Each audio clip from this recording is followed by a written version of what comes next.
സ്വപ്നത്തിൽ കണ്ടതുപോലെ മുത്തശ്ശി രഹസ്യക്കാരന്. സ്വപ്നം താൻ തുറന്നു പറഞ്ഞ സ്ഥിതിക്ക് ഇനി ഒരിക്കലും അത് സംഭവിക്കില്ലല്ലോ. എന്താണ് കൊച്ചുകുട്ടികളെ പോലെ സംസാരിക്കുന്നത്? ചിലപ്പോ അത് വരാനിരിക്കുന്ന അപകടത്തിന്റെ സൂചനയാണെങ്കിലോ?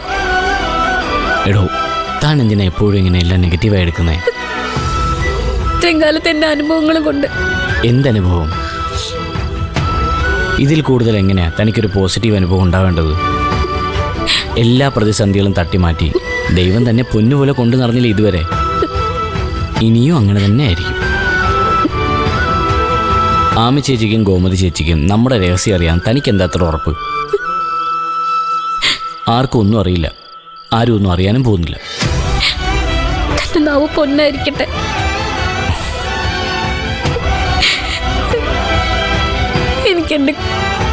എനിക്കെന്റെ കുഞ്ഞിനെ വേണം. ഇനി അഥവാ നാളെ അവൻ അമ്മ കൊല്ലാൻ പോരുന്നവനാണെങ്കിൽ എനിക്കറിയില്ലടോ ഞാൻ എന്തെങ്ങനെയെന്ന്. താൻ എന്നോട് പൊറുക്കണം. പൂജ,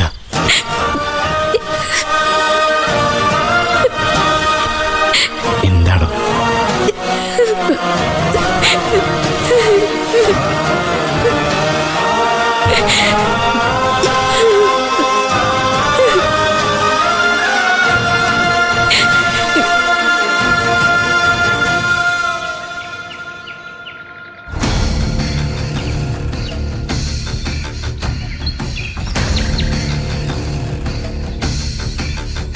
ഇങ്ങനെ പോയാൽ ശരിയാവില്ല. ഇത്രയും പെട്ടെന്ന് ഇവളുമാരെ രണ്ടുപേരെ ഇവിടുന്ന് കെട്ടിക്കണം. ആദ്യം ആ ക്ലാരമ്മയെ തന്നെ വേണം.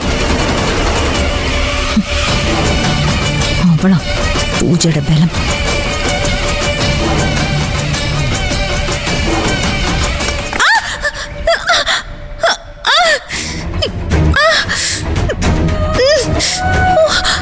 ഗോമതി ചേച്ചി,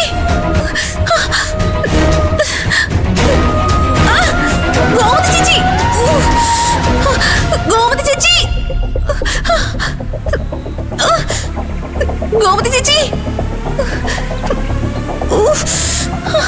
ഗോമതി ചേച്ചി, അയ്യോ, ഗോമതി ചേച്ചി, ഗോമതി ചേച്ചി,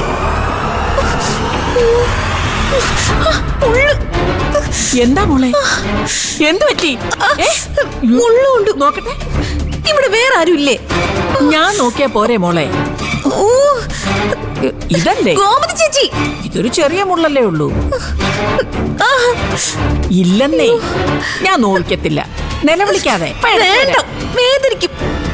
ഒന്നും ഇല്ലെന്നേ, ഒറ്റ മിനിറ്റിന്റെ കാര്യമേ ഉള്ളൂ. മോളൊന്ന് അടങ്ങിയിരുന്നാ മതി. നോവും ഇല്ലെന്ന്.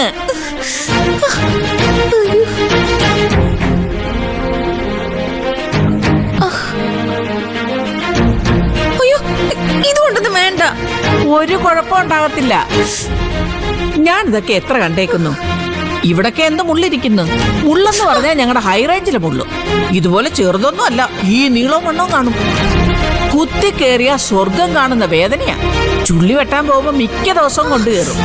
അവിടെ പിന്നെ ഇങ്ങനെ സഹായിക്കാനൊന്നും ആരുമില്ല. നമ്മൾ തന്നെ ഒറ്റയ്ക്കെടുത്ത് കളയണം.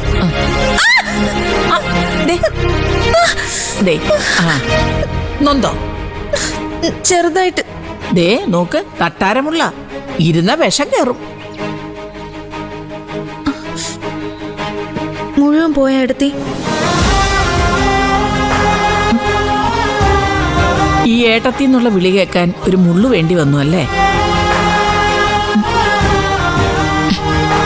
എനിക്ക് മോളെ വലിയ ഇഷ്ടാ. ഇവിടെ വേറെ ചിലരുടെ കുത്തിത്തിരിപ്പുണ്ട്. മോക്കല്പം റൂട്ട് മാറിയെന്ന് മാത്രം. അതൊക്കെ അധികം വൈകാതെ അങ്ങ് മാറും.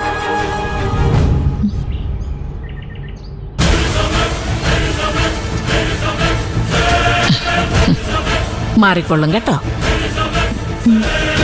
ഈശ്വര, അയ്യോ, എല്ലാം കൈവിട്ട് പോയോ? കൂടോത്രം. അയ്യോ, മാമിമോളെ ഈ പെണ്ണുമ്പിള്ള കീഴടക്കിയോ? ഈശ്വര, ഉടനെ എന്തെങ്കിലും ചെയ്തിരുന്നെങ്കിൽ ചെമ്പകശ്ശേരി തറവാടിന്റെ അടിത്തറ ഇളകി വീഴും. ഓ, ദൈവമേ, അയ്യോ ഈശ്വര.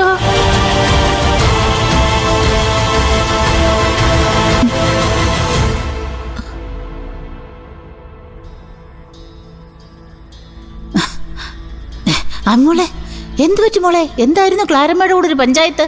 അവള് മോളെയും അടിച്ചു കുപ്പിയിലാക്കിയോ? അതൊന്നുമല്ല, എന്റെ കാലിലൊരു മുള്ളുണ്ട്. അയ്യോ, എവിടെ? അതൊന്നും സാരമില്ല, അത് അവരെടുത്തു തന്നു. എന്നിട്ട് മോളെന്താ എന്നെ വിളിക്കാഞ്ഞേ? ഞാൻ വിളിച്ചതാ, പക്ഷെ ചേച്ചി കേട്ടില്ല. അയ്യോ, സത്യമായിട്ട് ഞാൻ കേട്ടില്ല. ആ, അത് കേട്ടിട്ടാ അവർ ഓടി വന്നത്. എന്നാലും അവരെ കൊണ്ട് ആ മുള്ളടിപ്പിക്കണ്ടായിരുന്നു. ഞാൻ എടുപ്പിച്ചതല്ലല്ലോ, അവരെടുത്തതല്ലേ. അവരങ്ങനെ പല നമ്പർ ഇറക്കും, മോൾ അതിൽ വീണു പോകരുത്. ചേച്ചി, നമ്മൾ വിചാരിച്ചതുപോലെയല്ല, അവരാളൊരു പാവണെന്ന് തോന്നുന്നു. കണ്ടോ കണ്ടോ, മോള് പോലും അവരുടെ വലയിൽ വീണു. അതാണ് അവരുടെ ടെക്നിക്ക്. ആർക്കറിയാം ആ മുള്ള അവിടെ കൊണ്ടിട്ടത് അവരാണോന്ന്? ഓ പിന്നെ, ആരെങ്കിലും അങ്ങനെയൊക്കെ ചെയ്യോ? ചെയ്യും. ആ പെണ്ണുമ്പോൾ എന്തും ചെയ്യും. മോളെ ഒതുക്കാൻ ചിലപ്പോൾ ആ പൂജ പറഞ്ഞു കൊടുത്ത വിദ്യയായിരിക്കും ഇത്. മോളെ, മോളൊരു ശുദ്ധഗതിക്കാരിയാ. മോൾക്ക് ചുറ്റും നടക്കുന്ന ഒന്നും മനസ്സിലാവത്തില്ല. അല്ലെങ്കിൽ ഇത്രയും പുഴുക്കത്തുള്ള ആ പെണ്ണില്ലാത്ത കള്ളക്കഥകളൊക്കെ പറഞ്ഞുണ്ടാക്കി ഈ തറവാട്ടിൽ കയറിപ്പറ്റി അഭ്യാസം കാണിക്കോ? അതാ പറഞ്ഞത്, ആരെയും വിശ്വസിക്കാൻ പറ്റില്ല. ഒന്നും അറിയാത്തതുപോലെ അഭിനയിച്ച് മുത്തശ്ശിയെ കീഴടക്കിയിട്ട് എന്തായിരുന്നു അവരുടെ മനസ്സിലിരിപ്പ്? പൂജയുടെ മുഴുവൻ രഹസ്യങ്ങളും അവർക്കറിയാം. അപ്പോ എല്ലാം അറിഞ്ഞു വെച്ചോണ്ട് അവരെല്ലാരും ചതിക്കുമല്ലായിരുന്നു. പിന്നെ എങ്ങനെയാ മോളെ അവര് പാവമാവുന്നേ? അവര് പാവമാണെങ്കിൽ ചെമ്പകശ്ശേരി തറവാടിന്റെ ചതിക്കാൻ കൂട്ടു നിൽക്കുവോ? പറ. ഞാൻ ചോദിക്കുന്ന ഓരോ ചോദ്യത്തിനും മോള് മറുപടി പറ. ഈ കണക്കിന് പോയാ നാളെ ഈ പറയുന്ന പൂജയും പാവമാണെന്ന് മോള് പറയുമല്ലോ. ചേച്ചി പറയുന്നതൊക്കെ സത്യ. ആണല്ലോ.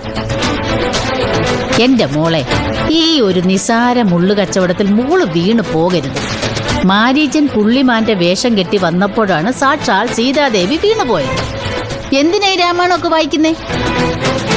ചതി പറ്റാതിരിക്കാൻ, ചതിയന്മാരെ തിരിച്ചറിയാൻ. ഏത് യുദ്ധം വന്നാലും മോളുടെ കൂടെ ഈ ഗോമതി ചേച്ചി മാത്രമേ ഉണ്ടാവൂ. ആ ചിന്ത എന്നും മനസ്സിലുണ്ടാവണം. മോൾക്ക് ദോഷം വരുന്ന ഒന്നും ചേച്ചി ചെയ്യില്ല. എനിക്ക് വേണ്ടിയല്ല ഞാൻ ഈ കിടന്ന് കഷ്ടപ്പെടുന്നത്, മോളെ ജയിപ്പിക്കാൻ വേണ്ടി മാത്രം.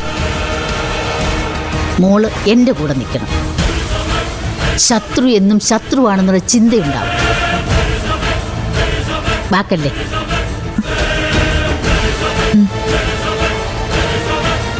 വാക്ക് മതി, അത് മതി.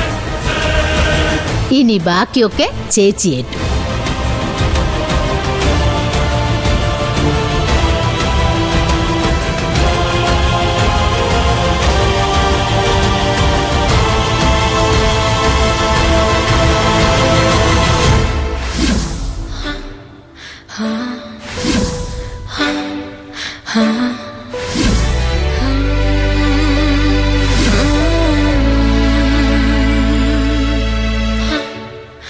എന്താടോ ഇങ്ങനെ നോക്കുന്നേ? വെറുതെ. വെറുതെയോ? അതെ, വെറും വെറുതെ. തനിക്ക് ഓർമ്മയുണ്ടോ തന്നെ ഞാൻ ആദ്യം കണ്ടത് എവിടെ വെച്ചാന്ന്? ഇല്ല. ആ, ഒന്ന് ഓർത്തു നോക്ക്. കോളേജിൽ വെച്ചല്ലേ? അല്ല. പിന്നെ ടൗണിലെ ആ ടവറിന്റെ സൈഡിലുള്ള ഇന്റർനെറ്റ് കഫേയിൽ വെച്ച്. അതും കഴിഞ്ഞാ താൻ കോളേജിൽ അഡ്മിഷൻ എടുക്കാൻ വന്നത്. അന്ന് ആദ്യമായി കണ്ടപ്പോ താൻ വെള്ളയില് പച്ചപ്പൂക്കളുള്ള ഒരു ചുരിദാറായിരുന്നു ഇട്ടിരുന്നത്. ഫോട്ടോഗ്രാഫിയേക്കാൾ ക്ലാരിറ്റിയോടെ അതിപ്പോഴും എൻ്റെ മനസ്സിലുണ്ട്.